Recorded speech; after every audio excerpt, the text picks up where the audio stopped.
આ જે આપણે કઠોળ છે તે આપણે કોઈ પણ દવા વગર આપણે સ્ટોરેજ કરીશું. તો આપણી પાસે તેલનું લીટર છે ને ઠંડા પીણાની બોટલો છે તેનો ઉપયોગ કરીને આપણે સ્ટોરેજ કરીશું. તો મગને આ રીતે સાફ કરી લઈશું.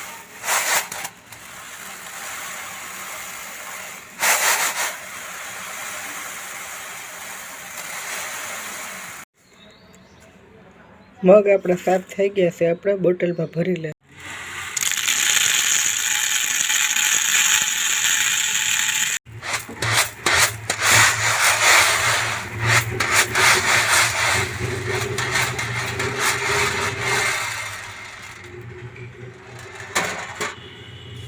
આપણા કઠોળ સાફ થઈ ગયા છે, બોટલમાં ભરી લેશું.